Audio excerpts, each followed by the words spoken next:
First supplementary, Saket ji. Thank you, sir.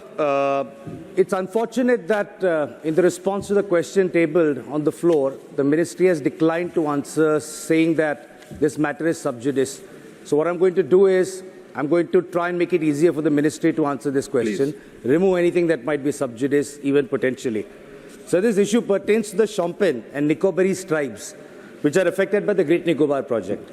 So we're talking here about a very particularly vulnerable tribal group which does not have any representation in this house. And therefore, they've led isolated lives throughout. They don't have contact with the outside world. So I just request 30 seconds of your time to introduce my question and then ask my question in one line. So the Shompen and Nicobar Is tribes are traditionally native to the Great Nicobar Islands, and they were displaced during the 2004 tsunami when it hit their island.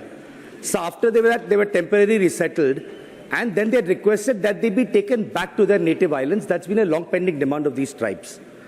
So even today, the Shompen and Nicobar Is tribes, they depend on their native islands for plantations, for foraging, and the land is also very sacred to them.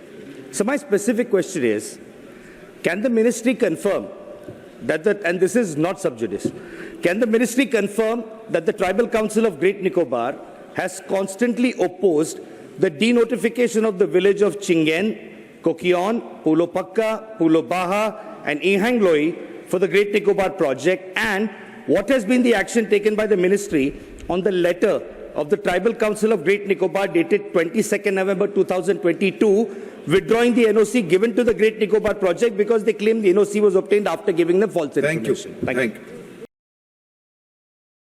Second supplementary, Saket ji.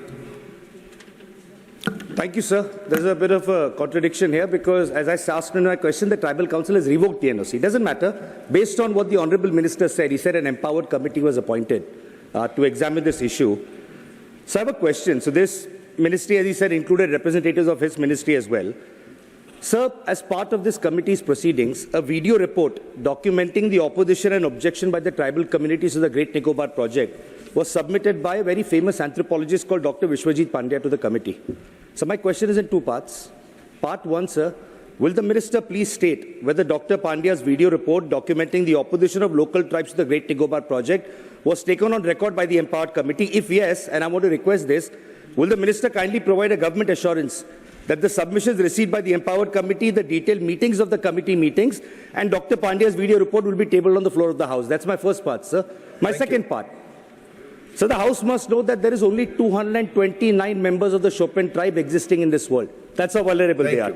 So in the recent Lok Sabha election that happened, only 7 of them cast their votes. So my question and my humble request, sir, is that if you want to protect the right of the Shompen tribals to vote and also for the rest of the Indians, sir, I believe this House should have a discussion on the duplicate voter ID issue at the earliest next week. Thank you.